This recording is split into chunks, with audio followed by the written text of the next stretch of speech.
quero compartilhar esse vídeo do professor Viaro, porque eu acho de extrema importância. Ele explica sobre o Estado religioso e eu vou colocar para vocês para a gente aprender um pouquinho. Eu sei que é difícil a nossa conversa com esse campo. Eu sei que a gente tem dificuldade na esquerda de entender a religião, mas eu preciso colocar este vídeo do professor Viaro. É necessary. Vamos lá. Nova pesquisa do Instituto Datafolha revelou o que nós já sabíamos. A imensa maioria dos evangélicos consultados abrem voto em Flávio Bolsonaro.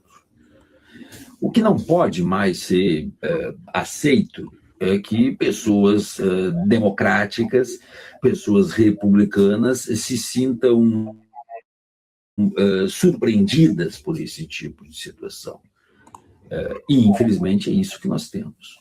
A todo instante, pessoas falam como pode ter tanta gente que apoia Flávio Bolsonaro, como pode existirem pessoas ditas cristãs que apoiam Flávio Bolsonaro, como pode o filho daquele condenado por tentativa de golpe de Estado a mais de 27 anos de prisão, presidiário, devidamente condenado, com o devido processo legal, ser, então, o filho dele, o preferido por boa parte dos evangélicos deste país. Pois a resposta ela é mais simples do que possa parecer, e eu venho há tanto tempo falando sobre isso. Há muito tempo. Se não vejamos, eu já falei diversas vezes em podcasts, em rádios, em programas, em lives, em canais, no canal que eu atuo também, que nós não podemos mais deixar passar aquilo que está mais do que evidente.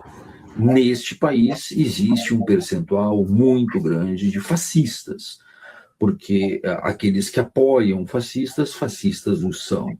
Nós temos neste país fascistas cristãos e fascistas não cristãos. Mas o percentual de fascismo dentro das igrejas evangélicas, lamentavelmente, é o que é, e não há, repito, mais espaço para que não se aceite isso e para que não se entenda isso. A outra coisa importante, e que é um grande erro do campo democrático, é achar que estes evangélicos serão convencidos a não votar em fascista se o salário melhorar, se a cesta básica baixar, se o poder de compra melhorar, se as condições de segurança pública melhorarem, então eles vão mudar o seu voto. Não vão. Não só os evangélicos que votam na família Bolsonaro, como os não evangélicos que votam na família Bolsonaro, não votam por questões políticas, não votam por questões econômicas, não votam por questões de gestão pública. É a pauta moral, é a pauta dos costumes, é a questão voltada também para dogmas de fé e questões voltadas à sexualidade, à preservação da sexualidade dita normativa, da preservação daquilo que se entende numa visão conservadora como o espaço a ser ocupado pela mulher, o espaço a ser ocupado pelo homem, o espaço do branco e o espaço do negro, de nada, absolutamente nada adianta tentar convencê-los desta forma. E aí qual é o próprio diálogo com a base religiosa e com a base moral? Através da aquisição da linguagem evangélica, do evangeliquez, do conhecimento mínimo da pauta evangélica, do conhecimento mínimo dos textos sagrados, do engajamento daqueles que são evangélicos e não são fascistas, não só das lideranças, como a base, o corpo da igreja e de tudo mais, e de nós, democratas, pararem com essa história de que eu não vou me unir a fulano porque fulano não é do meu partido. Nós temos que dividir o país efetivamente da forma que ele está dividido, democratas de um lado e fascistas do outro. Depois resolve-se os problemas internos dentro do campo da democracia, mas fascistas não podem estar, em hipótese alguma, dentro de uma democracia, porque fascistas usam a democracia para acabar com a democracia. Flávio Bolsonaro, e aqui abro um parênteses importante, o professor está exagerando, é uma pesquisa anterior à eleição, não começou a campanha ainda, o professor está exagerando, é uma pesquisa significativa, porque independentemente de ser antes de abrir a campanha, independentemente de termos mostrado ou não mostrado o que temos para mostrar, em condições normais de temperatura, essa pesquisa já deveria indicar outros resultados. 2026 é um dos anos mais importantes da história republicana deste país. E nós temos que estar atentos e trabalhar para reverter todos os quadros que estão em torno deste perigo indicativo de que evangélicos permanecem votando e abrindo voto para Flávio Bolsonaro, porque evangélicos entendem que Flávio Bolsonaro é uma espécie de escolhido por Deus. Eu espero que isso esteja absolutamente claro e que as pessoas parem de achar que a pauta evangélica é menos importante, que a pauta evangélica é uma pauta menor, ou que a pauta evangélica não tem que ser discutido, porque afinal de contas o Estado é laico. O Estado oferece direitos iguais para todos na sua Carta Magna. Negros morrem todos os dias por serem negros. O Estado oferece direitos iguais para todos na Carta Magna. Mulheres morrem por ser mulheres. O Estado oferece direitos iguais na Carta Magna. LGBTs morrem por ser LGBTs. Então, não tem que discutir religião, porque o Estado é laico. O Estado não é laico. Não existe laicidade no nosso Estado. Isso é balela. Isso está apenas no papel. Esse Estado já é um evangelistão. Já é um evangelistão que tem associação de advogados cristãos, associação de engenheiros e arquitetos cristãos, a associação de médicos cristãos, associação de empresários cristãos, que estão a todo instante sentando com outros empresários e sentando dentro dos poderes da República e impondo a sua pauta através de uma bancada cada vez mais robusta. E você está aí achando que falar de evangélico não é o mais importante no ano eleitoral. Você está aí querendo deixar de lado uma discussão que talvez seja a mais importante da história recente da democracia do Estado brasileiro. O que você vai fazer diante disso? É isso, gente. Eu achei esse vídeo maravilhoso do professor Viaro. Eu precisava passar aqui. Eu sei que é difícil, eu sei que a gente acaba, que se foda, mas não dá. Tá muito difícil. Esse ano tá muito difícil e a gente precisa dar atenção para esse tipo de coisa. E o que eu tento fazer aqui no Noite é trazer para vocês as mazelas da extrema-direita. Por quê?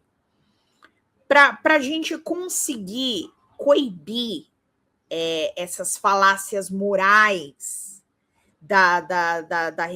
que são impostas na religiosidade cristã evangélica, na fé dos cristãos sionistas e essa loucura aí que inventaram por conta de Israel.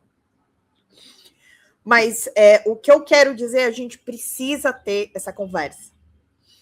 Vera, a gente precisa tentar mostrar o meu método, o método da Lindiane, é trazer as mazelas, é mostrar para essas pessoas que eles são corruptos, que eles são mentirosos, que eles são xenófobos, que eles são racistas, que eles são fascistas, que eles são violentos, que eles não se importam com as mulheres. E isso é o que a gente precisa trazer. Então, eu acredito que aqui muitos de nós, a gente não consiga, por exemplo, ter um conhecimento de Bíblias, de dogmas, de Bíblia, de dogmas. Então, por exemplo, como o Velho Testamento, eu estava conversando isso com o professor Viaro, inclusive. Para quem não sabe, eu sou assistente do professor Viaro, eu produzo as lives do professor Viaro no DCM, e um beijo para ele sabe que eu sou fã dele, eu acho ele genial. E eu estava falando sobre isso, né? Para você ver, a gente acaba até pegando raiva dessas escrituras, por conta da maneira com que elas são utilizadas para manipulação da fé. Então, a gente precisa entender, eu acho que o principal da fé, eu como uma pessoa que gosto do assunto, quando a pessoa tem ali a sua fé, ela busca, ela se dedica, ela tem ali questões de vulnerabilidade, que fazem com que ela esteja ali, com que ela tenha essa devoção cega, às vezes, por um pastor, por um padre, por um, como eu costumo dizer, um sacerdote. Eu gosto de usar esse termo. E o que a gente tem que mostrar? A gente tem que mostrar para essas pessoas que, em que pese aquilo que diz a fé delas, a gente precisa mostrar que esses caras não são representantes daquilo que elas acreditam ser a moral e ser o correto. Entendeu? Não é realmente, Daniel. Eu acho que muitos deles são fascistas, sim. Muitos deles são fascistas, sim. Não digo maus. É isso, entendeu? Eles acham que eles têm que impor aquilo que eles acreditam. E eu sei porque eu passo isso com fascistas na minha família. Eles tentam impor aquilo que eles acreditam, entendeu? Por isso que essa conversa é tão complicada. Só que eu acho que a gente precisa mostrar quem é que está ali, quem é esse objeto de devoção deles, que é o Flávio Bolsonaro. A gente precisa, sabe, desmistificar esse enviado por Deus, que é o que ele tenta colocar como se o pai tivesse sido um escolhido de Deus e ele fosse o sucessor do pai. Então é muito importante a gente mostrar quem ele realmente é. Por isso que eu sempre trago as questões da Alerj, do Adriano da Nóbrega, do envolvimento dele com a milícia, dos cargos que ele deu para os familiares do Adriano da Nóbrega, do envolvimento do Adriano da Nóbrega com o jogo do bicho. A gente precisa ter isso na ponta da língua. A gente precisa ter isso na ponta da língua. Tudo bem, essa é a sua fé. O Estado, é isso, eu falo para vocês, não deveria, isso não deveria ser uma pauta. Mas a gente precisa entender isso como uma pauta de extrema importância, né? Não tem outro jeito. Infelizmente, não tem outro jeito, gente. E bora lá, faltam R$49 para a nossa meta, bora de Pix ou Superchat. Gente, bora lá, eu preciso de vocês, vamos bater meta. Hoje é dia para bater meta, e eu vou trazer para vocês aqui eu considero bagaceiro esse assunto, né? Porque falar do Zema, para mim, é um eterno bagaço. Então, vamos lá. Centrão rejeita Zema como vice de Flávio Bolsonaro e fala sobre Nordeste como uma bomba eleitoral. Vamos ver aqui que falam do Efizema. Lideranças do Centrão têm reforçado a resistência ao nome de Romeu Zema como possível vice de Flávio Bolsonaro. Na avaliação dos representantes do bloco, que já como mostrou o blog prefere, é o blog da Sadi, tá? Preferem a ex-ministra Tereza Cristina, o histórico de declarações do ex-governador de Minas Gerais sobre o Nordeste representam um potencial desgaste explosivo em campanha e tendem a ser exploradas por adversários, especialmente pelo Nordeste, do presidente Luiz Inácio Lula da Silva. Aí tá aqui, numa entrevista ao Estadão, o Zema defendeu uma articulação entre estados do Sul e Sudeste em resposta ao movimento dos governadores nordestinos. Comparou o Brasil a um produtor rural que favoreceria regiões que produzem menos em referência ao Nordeste. Ou seja, ele está sendo aí bastante preconceituoso, né, o Zema. Então, eles lembram dessa fala que, diz ainda que o Brasil funciona como um produtor rural que só começa a dar um tratamento bom para as vaquinhas que produzem pouco e deixa de lado as que estão produzindo muito, referindo-se aos estados nordestinos. A fala foi um desastre e uma chuva de preconceito do ponto de vista político e pode contaminar a campanha presidencial. Cara, o que a gente vai falar do efizema, né? Fala galera da Folha TV, não se esquece de se inscrever aqui no nosso canal para assistir programas como Folha Notícias Manhã, Folha Notícias Noite, o nosso Folha Entrevista e o nosso Barzinho das Meninas. Muitas coisas bacanas a gente acompanha por aqui e a gente precisa muito, muito do apoio de vocês para nosso trabalho jornalístico, investigativo, de curadoria de conteúdo, com vocês ajudando no nosso Pix, folhademocrata@gmail.com, ou mandando superchats, valeu demais, e os recursos financeiros, tornando-se membro do nosso canal, no nosso curso de jornalismo básico, para você ficar muito bem informado a respeito de tudo. Queridos e queridas, muito obrigado pela presença de todos vocês, vida longa e próspera, cuidem-se, cuidem dos seus, e não esquece de se inscrever aqui na Folha TV. Até mais!